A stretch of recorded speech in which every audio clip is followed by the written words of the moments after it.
जय सीताराम जी।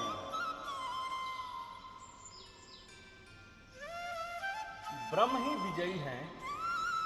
एक समय स्वर्गलोक के देवताओं ने परमात्मा के प्रताप से असुरों पर विजय प्राप्त की। उस विजय से लोगों में देवताओं की पूजा होने लगी। देवताओं की कीर्ति और महिमा सब तरफ छा गई। विजयोत्सव देवता भगवान की भूलकर करते लगे कि हमारी ही जय हुई है। हमने अपने पराक्रम और बुद्धि बल से दैत्यों को दमन किया है, इसलिए लोग हमारी पूजा कर रहे हैं और हमारे विजय गीत गाते हैं। मद अंधा बना देता है। देवता भी विजय मद में अंधे होकर इस बातों को भूल गए कि कोई सर्वशक्तिमान ईश्वर है और उसी के बल और प्रभाव से सब कुछ होता है। सब देवता भूल गए।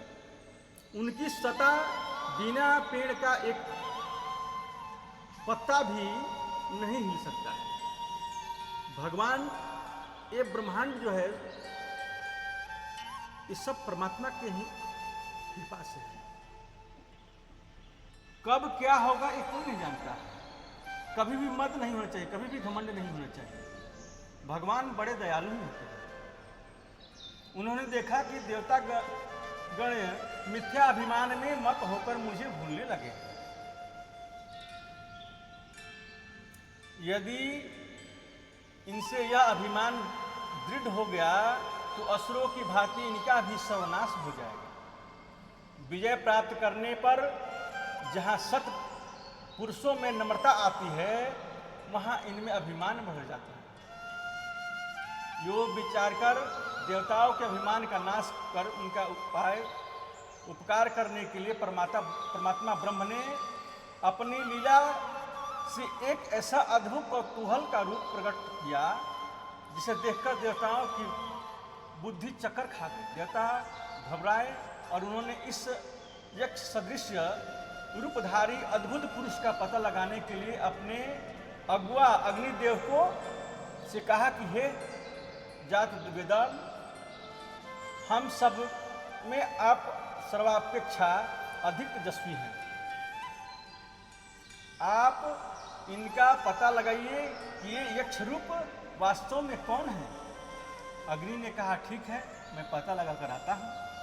यो कहकर अग्नि वहां से गए।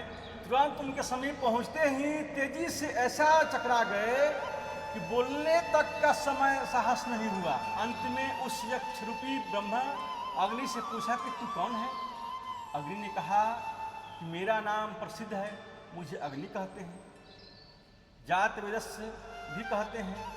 ब्रह्म ने फिर पूछा यह सब तो ठीक है, परंतु हे अग्नि, तुझमें किस प्रकार की समर्थ है, तू क्या कर सकता है। अग्नि ने कहा हे वृक्ष, इस पृथ्वी और अंतरिक्ष में जो कुछ भी स्थावर जगत पदार्थ है उन सबको मैं जलाकर भस्म कर सकता हूं। ब्रह्म ने सोचा कि इसका अहंकार बातों से नहीं दूर होगा, इसको कुछ चमत्कार दिखलाना पड़ेगा। यूं सोचकर ब्रह्मा ने उनसे अपनी शक्ति खींच ली और तस्मै त्रीणम निदर्भय, इसके सामने एक सूखे घास का तिनका डालकर कहा और सबको जलाने की बात तो पीछे की देखी जाएगी। पहले एक हृदय दही इस तिनके को तू जला, इस तिनके को तू जला तब तो मैं जानू। अग्निदेव ने अपनी पूरी वेग में तिनके के निकट गए और उसको जलाने के लिए सर्व प्रकार के यत्न करने लगे,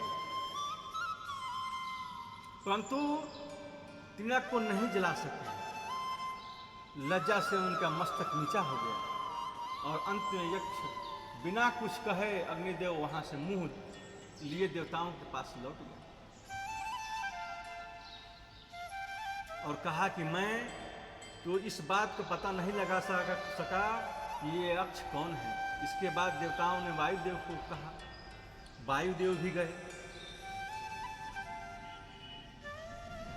वायुदेव गए वहां पर। वायुदेव के जाने के बाद पूछा कि आप तुम कौन हो? मैं वायु हूं, मेरा नाम और गुण प्रसिद्ध है। गमन क्रिया करने वाला और पृथ्वी की गंध को वहन करने वाला हूँ। अंतरिक्ष गमन करने वाला होने के कारण मुझे मातृश्वा भी कहते हैं। यक्ष ने कहा कि तुझ में क्या समर्थ है? वायु ने कहा, इस पृथ्वी और अंतरिक्ष जो कुछ भी पदार्थ है उन सबको मैं ग्रहण कर सकता हूँ, मैं उसको उड़ा सकता हूँ। ब्रह्म ने वायु को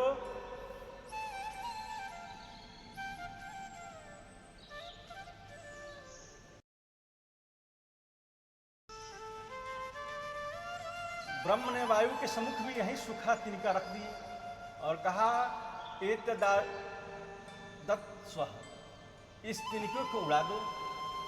इस तिनके को उड़ा दो तो मैं जानूं कि तुम वायु देवता हो। वायु ने अपनी सारा बल लगा दिया, पूरा शक्ति लगा दिया, लेकिन वो तिनका कस से मस नहीं हुआ, वो तिनका हीरा तक नहीं। और इसे देखकर वायु देवता तुरंत वहां लज्जित होकर तुरंत वहां से भाग गए और देवताओं के पास जाकर उन्होंने कहा, हे देवगण, पता नहीं ये यक्ष कौन है, मैं तो कुछ भी नहीं जानता।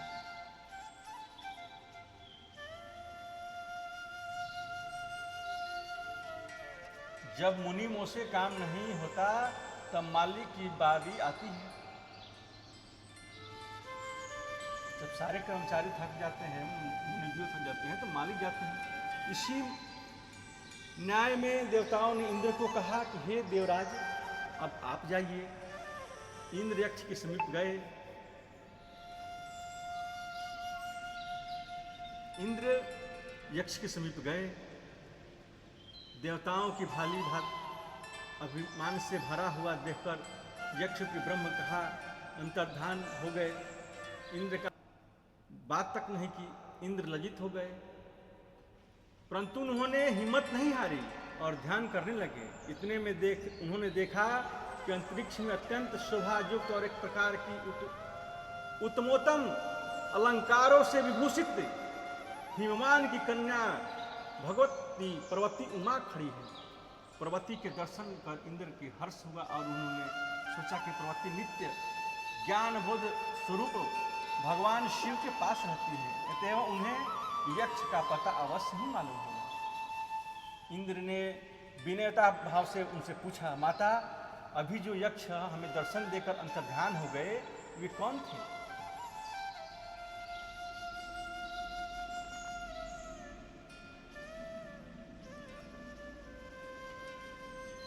वह यक्ष प्रसिद्ध ब्रह्म।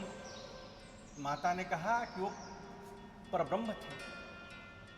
इंद्र, इस ब्रह्म ने ही असुरों की पराजित किया, तुम लोग तो केवल निमित्त मात्र हो।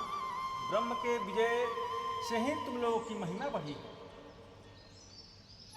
और इसी से तुम्हारी पूजा होती है। तुम तो अपनी विजय की महिमा मानते हो, तो सब तुम्हारा मिथ्याभिमान है। इसे त्याग करो और यह समझो कि जो कुछ भी होता है संसार में वो परब्रह्म के द्वारा ही होता है। ब्रह्म की सत्ता नहीं होती। उपमा के वचनों को इंद्र की आंखों खुल गई, अभिमान जाता रहा। ब्रह्म की महान शक्तिशाली परिचय पाकर इंद्र लौटे और उन्होंने अग्नि और वायु को ब्रह्म का उपदेश दिया। अग्नि और वायु भी ब्रह्म को जान लिया। इससे ये तीनों देवता सबसे श्रेष्ठ हुए। इसमें से तो इंद्र सबसे श्रेष्ठ माने गए, कारण उन्होंने ब्रह्म को सबसे पहले जाना था। इससे वह सिद्ध होता है कि ब्रह्म को सबसे पहले जानने वाला ही सर्वश्रेष्ठ है। जय सीताराम जी।